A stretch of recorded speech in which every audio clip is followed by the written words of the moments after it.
Ever wondered why Apple killed its AI self-driving car? Buckle up. We're about to take you on a wild ride through the life and demise of Apple's ambitious Project Titan.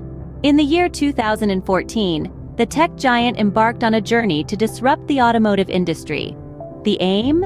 To blend Apple's renowned innovation with the power of artificial intelligence, creating a self-driving car that was set to leave competitors in the dust. The hint of Apple working on a new car sent ripples of excitement through the tech world, sparking imaginations of a sleek, futuristic vehicle adorned with the iconic Apple logo. But, as we all know, the road to innovation is often paved with unexpected potholes and detours. So, what went wrong? Well, quite a few things actually. Let's break it down into 5 main reasons why Project Titan didn't quite hit the mark. Reason number 1: conflicting designs. Since 2014, Project Titan went through at least 5 different design changes. Questions went back and forth over the years at Apple, such as, should they build something that looks like a car at all? Should it look like a microbus instead? Or should it look like a loaf of bread? Actually, believe it or not, one of the designs was called the bread loaf. The bread loaf was a minivan design with an all-glass roof and sliding doors. The design was inspired by the classic Volkswagen microbus. It seats 4 passengers, houses a giant TV screen, and comes with windows that can change its own tint. What's more shocking is it has no steering wheel and no pedals. It's meant to be a level 5 self-driving car, meaning it drives completely on its own with no human assistance. For good measure, there is a video game-style controller provided to control the car, just in case you get bored and want to take over the drive. A later design change was called the I-beam. This design had curved glass sides that can fold into gull-wing doors. The only windows were on the sides of the vehicle. The front and back were identical, but with no windshields, hence the name I-beam. The idea was to build a living room on wheels where the passengers inside don't need to drive at all. They can focus on their giant TV screens and make good ample use of their Apple Entertainment subscriptions. In the end, Apple could not settle on a definitive design to build 2. There were just too many cooks in the kitchen. Can't even decide on baking a bread loaf. Reason number 2: indecision. Apple struggled with serious foundation questions from the very beginning. Should Apple build its own car from scratch, with its own factories and all? Or should it just take over another car company instead?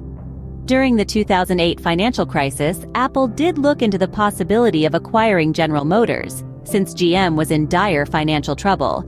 Apple could buy GM for mere pennies on the dollar. But that idea was dropped. Apple even considered acquiring Tesla, back in the day when Tesla was still struggling to make profits. Negotiations took place between the 2 companies, but eventually, Apple shut down the talks. Apple considered partnering with other car companies. They held discussions over the years with companies like Mercedes-Benz, BMW, Volkswagen, McLaren, Canoo, and Ford.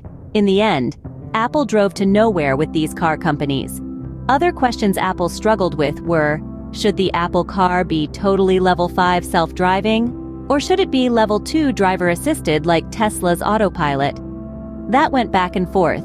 To complicate matters, there were 4 different bosses leading Apple's car project through the years, some with conflicting designs. And along with that, multiple rounds of layoffs and rehires with each change of leadership.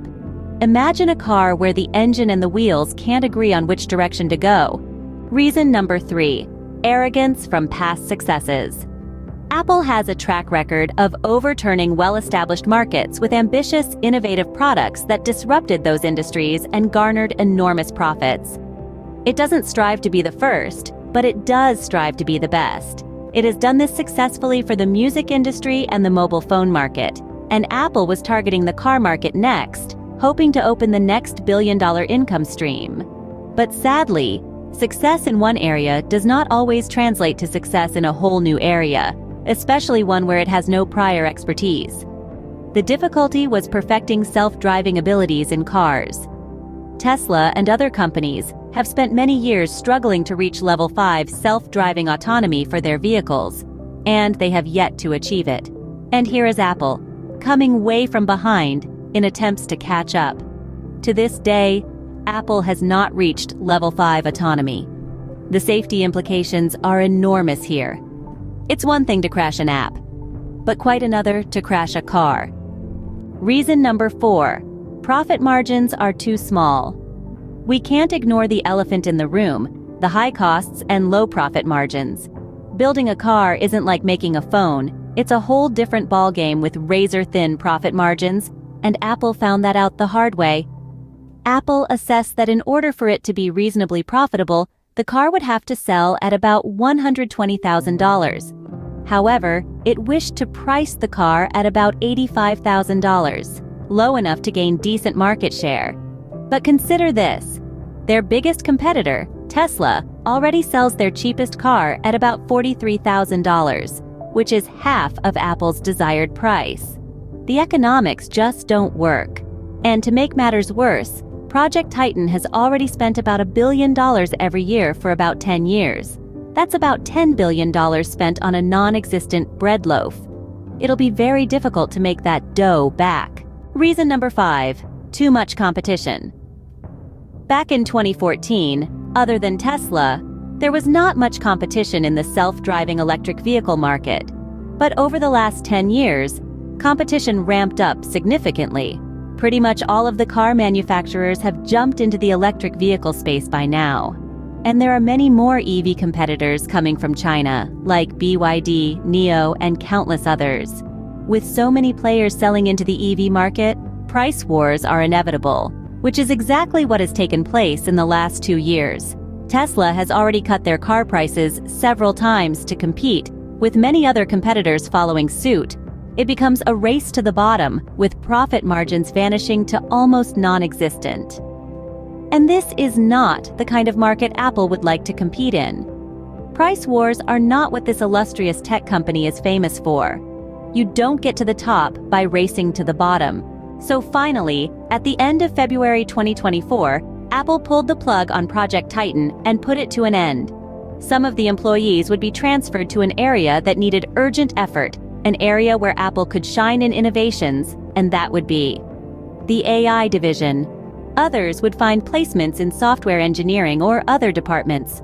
But for the rest, a bid goodbye and a severance package. So, what's the takeaway from the fall of Project Titan? Well, as the dust settles and we look back at the journey of Apple's ambitious self-driving car project, there are several lessons that stand out. First and foremost, a clear, focused leadership is vital. The uncertainty and indecision at the top echelons of Apple's hierarchy led to a lack of direction, resulting in the project veering off course. Secondly, realistic goals are essential. Project Titan aimed for the stars, but perhaps it should have aimed for the nearest hill first. And thirdly, don't use abundant budgets to fund a phantom. It's one thing to fund research and development into new tech innovations, but it's another when it goes on for 10 years with no progress to show for it. In the end, Project Titan turned out to be more of a Titanic, a grand vision that hit an iceberg of reality and sank into a bottomless oblivion. To get continuing updates on these AI-related topics, please subscribe to our YouTube channel. And feel free to leave comments or suggestions for other AI topics you are interested in. Until the next time,